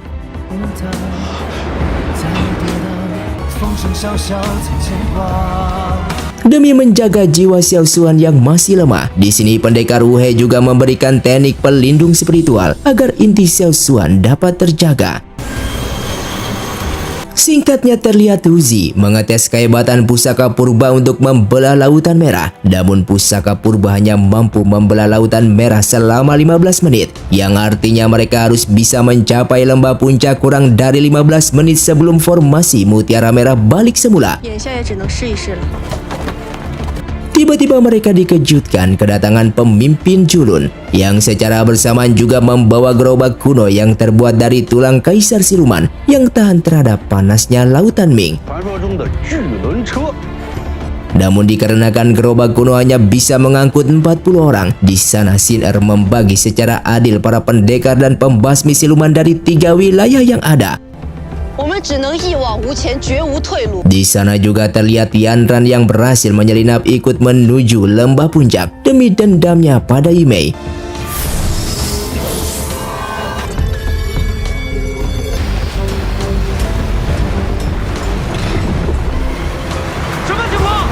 Setelah perjalanan panjang, akhirnya mereka pun sampai di lembah puncak yang merupakan tempat keberadaan para siluman dilahirkan. Dikarenakan belum mengetahui medan serta bahaya di depan, di sana Xin Er membagi 3 pasukan agar mudah menemukan jalan titik keberadaan Yimei. Dan tak lama kemudian, kelompok Xin Er dan Huzi diserang sosok pasukan siluman yang muncul secara misterius dari dalam pasir.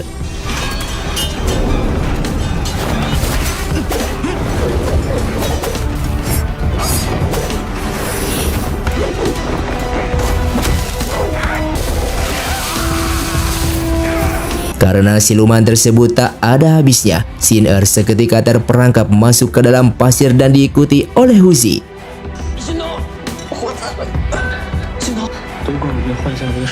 Sedangkan di sisi lain, terlihat kelompok pasukan Xiao Xuan juga mendapatkan masalah besar, yang mana kehadiran mereka di lembah puncak dihadang oleh leluhur pendekar Wu yang dirumorkan sudah pernah di medan perang bersama leluhur Wuji.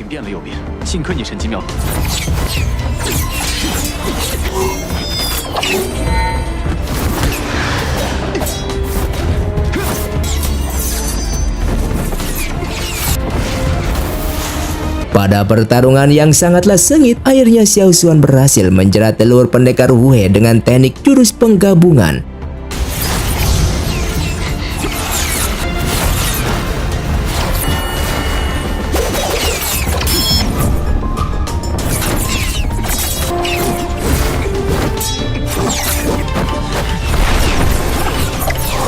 Setelah mengecek denyut nadi sang leluhur, di sana pendekar Wu pun terkejut karena leluhurnya sengaja dijadikan boneka oleh seseorang. Tentu mereka menduga bahwa perbuatan tersebut tak lain adalah ulah dari Yimei.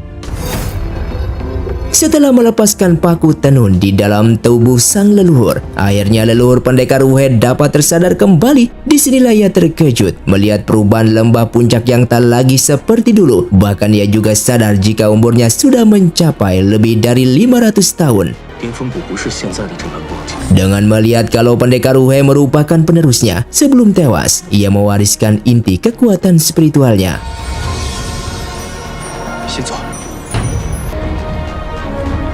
Setelah kembali ke markas, mereka dikejutkan sinyal darurat yang menandakan bahwa kelompok Huzi berada dalam bahaya. Namun setibanya di sana, Xiao Xuan dikejutkan jika pasukan kelompok Huzi sudah terluka parah. Di sisi lain, terlihat Huzi khawatir dengan keselamatan Xin Er yang tak bisa berbuat apapun karena terperangkap di dalam goa. Dan tiba-tiba mereka dikejutkan kemunculan arwah leluhur Xin Er, sehingga sang leluhur pun mengajari Xin Er jurus tombak tingkat tinggi. Hingga pada akhirnya mereka pun berhasil keluar dari dalam goa dan ditemukan oleh Xiao Xuan. Yimei yang tak ingin tinggal diam, dari arah lain ia sengaja menciptakan bunga pemakan jiwa untuk menghabisi para pendekar 3 wilayah. Demi mencegah bunga pemakan jiwa menyerap habis inti kekuatan mereka, Huzi dan yang lainnya pun mencari akar inti bunga pelahap jiwa tersebut. Namun mereka yang belum bisa menemukannya, tiba-tiba Yimei datang menyerang mereka.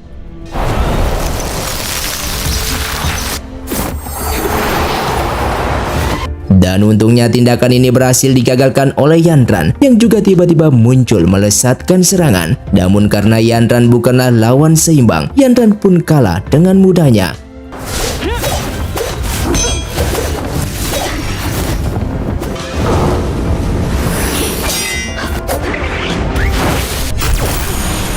Di sana Huzi juga terkejut kemunculan ibunya secara tiba-tiba yang menyelamatkan mereka semua.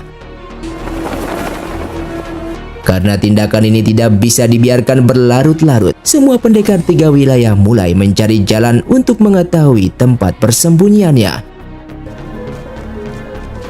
Setelah menelusuri goa, mereka dengan tak sengaja bertemu dengan seorang yang berteriak meminta tolong karena setengah tubuhnya terjepit bebatuan yang ternyata itu merupakan Qi Wuji, leluhur Xiao Xuan. Di sana Qi Wuji bercerita bahwa setelah ia berhasil membunuh Kaisar Siluman, ia mendapatkan kutukan tak bisa meninggalkan lembah puncak serta tubuhnya tak bisa merasakan apapun. Setelah keluar, Qi Wuji pun bercerita, meskipun ia berhasil membunuh Kaisar Siluman, namun ia belum berhasil memusnahkan jantung Kaisar Siluman, yang hal itu membuat seluruh manusia merasakan penderitaan akibat darah jantung Kaisar Siluman yang terus mengalir hingga terbentuknya Laut Merah. Hingga di malam harinya, Wuzi pun tiba-tiba ditemui oleh ibunya. Namun dengan naas kejadian tersebut diketahui oleh para pembasmi siluman yang lain yang membuat ibunya tertangkap. Bahkan di sana Qi Wuji mengurung ibunya Wuzi dan membunuhnya.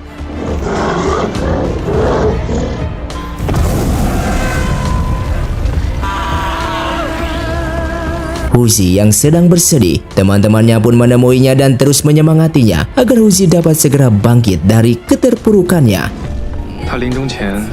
Singkatnya di pagi harinya, mereka yang sudah berkumpul kembali, namun di sini mereka tidak melihat Xiao Xuan.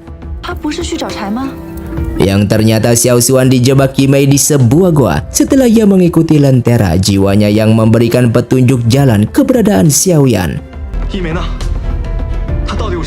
Di sini Yimei menjelaskan bahwa ia akan menyatukan kedua jiwa mereka seperti yang sudah mereka alami di saat masih kecil. Entah apa sebenarnya rencana Yimei, yang intinya ia memiliki rencana besar. Namun tindakan tersebut berhasil digagalkan oleh Xiao Yan. Demi sebuah dendam, terlihat mereka berjuang melawan Yimei agar dapat mereka singkirkan dan bunuh secepat mungkin.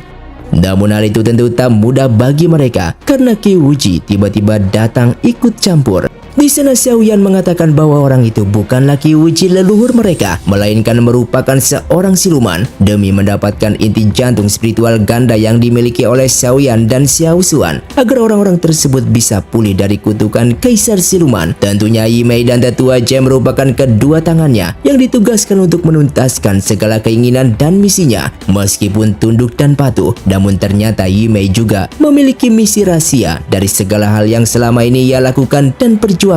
Karena perbedaan level kultivasi yang jauh, tentu mereka berdua bukanlah lawan bagi Qi Wuji. Di saat kedua jiwa mereka hendak disatukan, terlihat di alam dimensi lain tepat di hadapan lubang cermin kehidupan, Xiao Yan menyuruh adiknya masuk agar bisa kembali di dunia nyata. Tentu jika hal tersebut dilakukan, maka Xiao Yan akan tersegel di dalam cermin keabadian untuk selamanya. Sebelum bertindak, Xiao Yan meyakinkan adiknya bahwa sebenarnya alasan ia mengambil alih tubuhnya waktu itu tak lain demi mencari petunjuk teka-teki kutukan jiwa kembar keluarga Qi.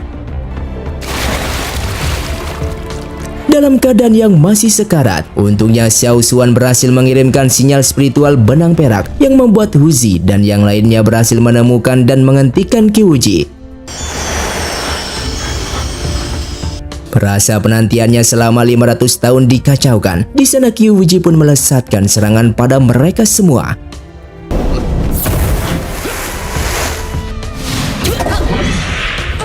Dengan kekuatan spiritual 100 benang perak inilah pendekar Wuhe berhasil menjerit Qi Wuji yang seketika berteriak menyuruh semua temannya agar segera pergi dari sini.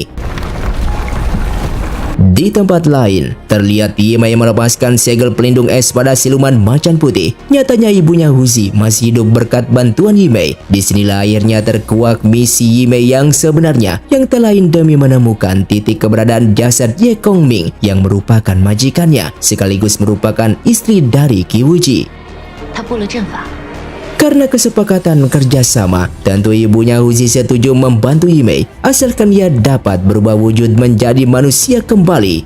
Dan ternyata Yimei dulunya hanyalah boneka kain biasa yang diciptakan oleh Ye Kongming karena 500 tahun yang silam lembah puncak merupakan tempat keberadaan hewan spiritual tumbuh dan muncul. Pada saat itulah, secara tak sadar Ye Kongming menemukan inti jiwa spiritual yang membuat Yimei berubah menjadi gadis alam bersifat dingin namun mematikan. Akan tetapi kondisi bahagia tersebut hancur seketika akibat Kyuji yang saat itu memiliki hubungan dekat dengan ibunya Uzi, yang nyatanya dulu Ye Kongming juga menaruh harapan perasaan cinta pada Kyuji.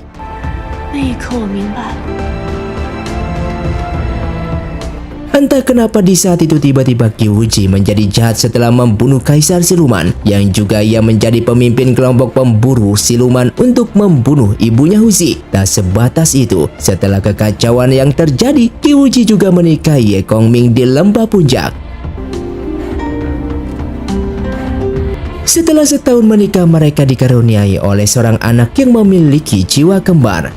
Merasa ada yang aneh dan selalu diselimuti rasa takut. Pada waktu itu, Ye Kongming menemui Yimei untuk segera pergi meninggalkan lembah puncak dan anaknya, sambil memberikan pusaka purba yang merupakan senjata milik Kyuji.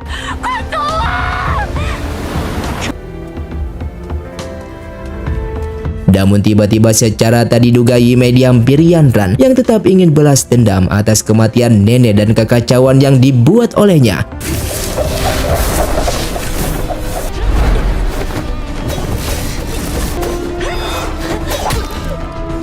Demi melindungi majikannya, Yimei sedikit kewalahan bertarung dengan Yanran. Bahkan di waktu yang hampir bersamaan, sang nenek juga seketika melesatkan serangan yang membuat pertarungan semakin sengit.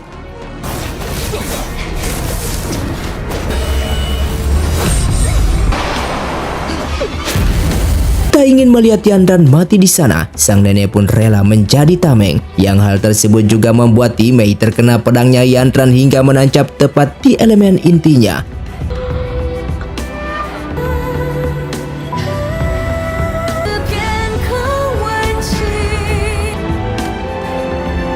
Di sanalah mereka baru sadar jika Yimei hanyalah boneka kain, yang hal tersebut membuat Yanran bertanya-tanya kebenaran akan 500 tahun yang silam di lembah puncak. 想来也是一出悲剧。 Setelah meletakkan Yimei dan leluhur Ye Kongming di dalam peti, di sana sang nenek akhirnya membuka suara di hadapan Yanran bahwa ia merupakan neneknya. Tentu di sana Yanran begitu bersedih. 怎么是你啊？ 灵芝的样子太偏执。 Begitupun dengan Xiao Xuan yang mengetahui hal tersebut.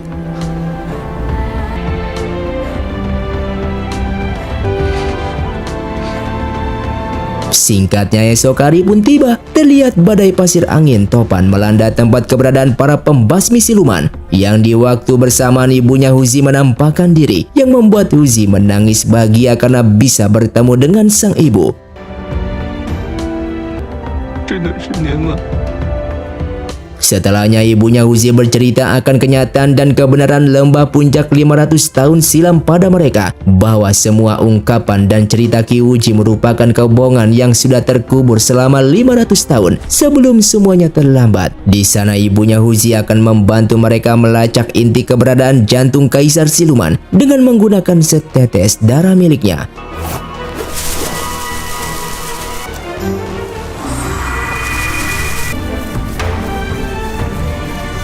Hingga pada akhirnya mereka pun berhasil menemukan titik keberadaan jantung Kaisar Siluman tersebut. Setibanya di gua tempat jantung Kaisar Siluman berada, di sana ibunya Uzi pun menceritakan bahwa lembah puncak bukanlah tempat keberadaan para siluman terlahir, melainkan tempat dewa gunung dan hewan spiritual suci berada. 现在世上的妖邪 Namun kondisi lembah puncak saat itu berubah setelah kedatangan Kyuji dan adiknya Wusuang yang datang ke sana ingin menemui Dewa Gunung untuk menyembuhkan kaki adiknya, yaitu Wusuang. Tak lama keberadaan Kyuji di lembah puncak, ia secara tak sengaja bertemu dengan ibunya Uzi. 前来是为了医治弟弟的残。 Setelah mengetahui keinginan dan tujuan Kyuji, di sini ibunya Uzi membuat sebuah kesepakatan yang mana ia bersedia menunjukkan tempat keberadaan Dewa Gunung asalkan Kyuji mengambil selai bulu dari salah satu binatang spiritual ganas yang berumur ribuan tahun. 我回来了。Dan di sana ibunya Huzi juga mengungkapkan bahwa Qi Wuzi merupakan ayah kandungnya Huzi. 怪不得。 Namun di sana entah kenapa tiba-tiba keberadaan Dewa Gunung mengeluarkan energi spiritual kegelapan yang membuat hewan spiritual lembah puncak dan manusia hilang kendali, bahkan saling membunuh. 这些瑞兽和百姓仿佛失去了。 Yang ternyata Qi Wuji bukan meminta permohonan kepada Dewa Gunung, namun melainkan Qi Wuji telah membunuh Dewa Gunung hingga darahnya terbentuk sebuah sungai yang disebut oleh mereka sebagai Laut Merah. Tak hanya itu, saat itu Qi Wuji berubah menjadi manusia jahat dan bahkan ingin membunuh dirinya yang sedang hamil. Disitulah awal mula kisah yang dibangun oleh Qi Wuji, yang padahal cerita yang dibuatnya selama 500 tahun merupakan kebohongan terbesarnya. 您受苦了。 Setelah mengetahui kebenaran yang ada, di sana mereka bergegas menghentikan aliran darah Dewa Gunung untuk memadamkan Laut Merah. Namun hal itu tak bisa mereka lakukan karena jantung Dewa Gunung dilindungi oleh mantra sihir, dan yang hanya bisa menghancurkan pelindung tersebut hanyalah pusaka purba yang saat ini berada di tangan Qi Wuji. 可金刚诀如今在齐无极那儿。 Demi keselamatan makhluk hidup di sana, ibunya Huzi mengorbankan inti kekuatan spiritualnya untuk melemahkan aliran darah Dewa Gunung agar tak semakin meluap. Tentu alasan ia bertahan hidup selama 500 tahun tak lain untuk menunjukkan kebenaran kondisi lembah puncak serta demi melihat putranya yang sudah tumbuh dewasa.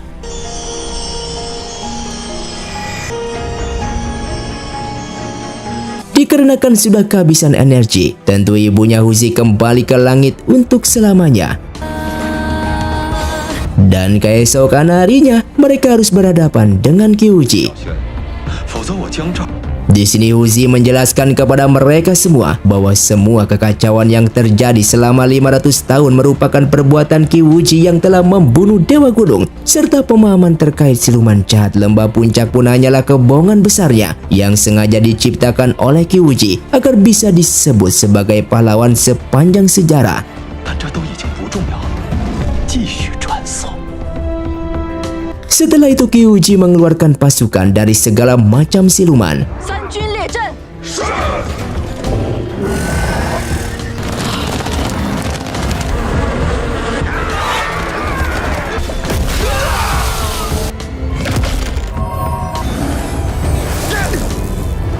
Terlihat mereka tak sanggup menandingi kekuatan Qi Wuji. Lalu Yue juga datang tepat waktu menyelamatkan Xiao Xuan yang hendak diambil jantungnya karena hanya pedang biasa. Tentu hal itu tak membuat Qi Wuji terluka hingga Yue pun mati di tempat dibunuh olehnya.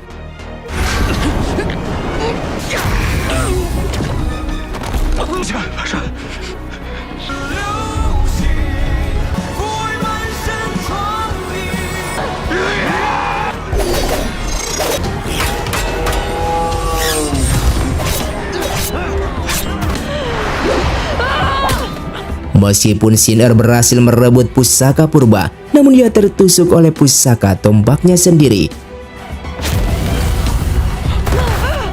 Huzi yang begitu bersedih karena kehilangan beberapa orang terdekatnya, akhirnya ia kembali bangkit, namun itu hanya sia-sia.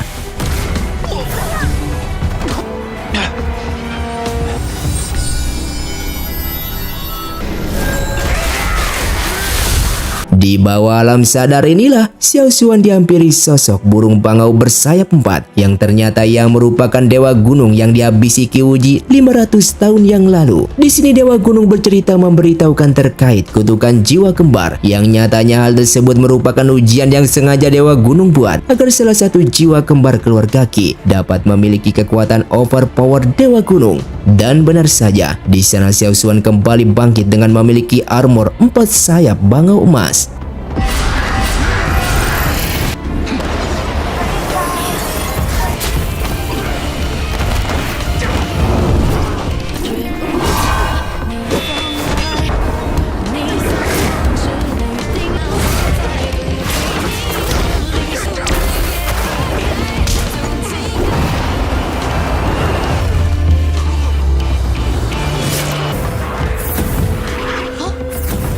Dikarenakan Uzi dan Xiao Xuan belum mengetahui rahasia di balik 500 tahun silam, akhirnya mereka masuk ke bawah pikiran Qi Wuji agar tahu jelas apa yang membuatnya berubah menjadi sosok siluman kegelapan.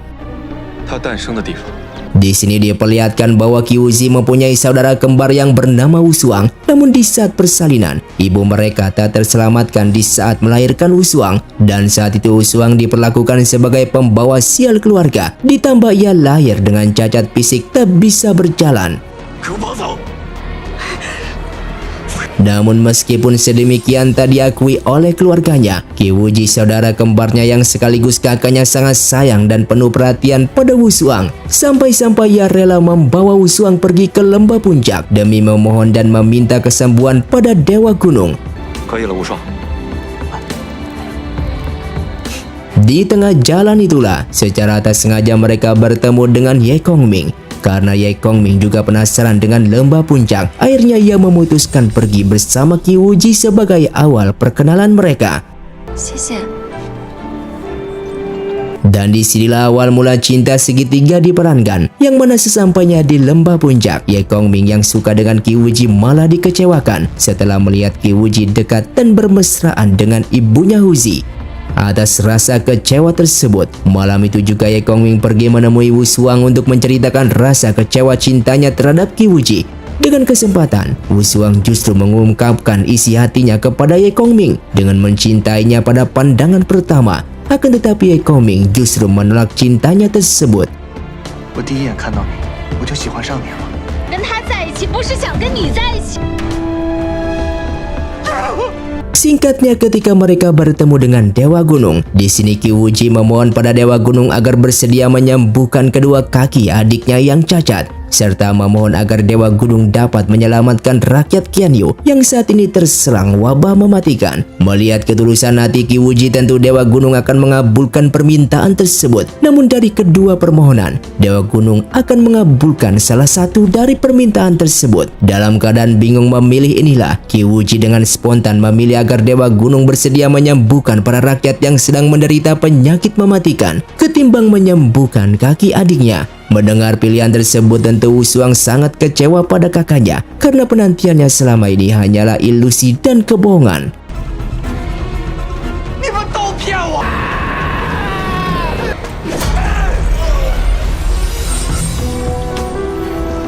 我恨命运不公。 Karena dari kecil hingga tumbuh dewasa selalu tak mendapatkan kebahagiaan, akhirnya kebencian Wushuang pun meledak, yang seketika ia melesatkan menyerang Dewa Gunung dengan pusaka purba. Tak sebatas itu, di sana Wushuang juga menyerap jiwa kakaknya yang membuat wajahnya mirip dengan Qi Wuji. Karena hati yang diselimuti kebencian, di saat itulah Wushuang menjadi siluman kegelapan dengan mengubah semua fakta menjadi kebohongan terkait lembah puncak. Hal itu tentu ia lakukan karena ia menilai jika dunia dan nasib tak memihaknya secara adil. 齐无双为什么会变成妖？ Setelah mengetahui kebenaran tersebut, di sana Huzi dan Xiao Xuan datang menemui Wushuang dengan tujuan untuk mengakhiri rasa kebencian yang selama ratusan tahun melekat di hatinya.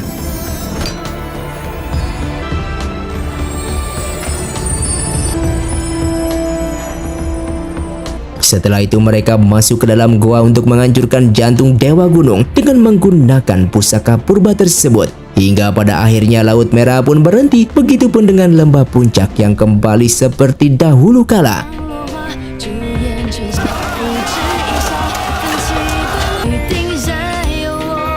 刀光将那光明台阶上。 Dikarenakan semuanya sudah selesai, mereka yang akan pergi dari sana, namun tidak dengan Huzi yang akan tetap tinggal di lembah gunung karena tempat ini merupakan kelahirannya sekaligus untuk menjaga lembah tersebut.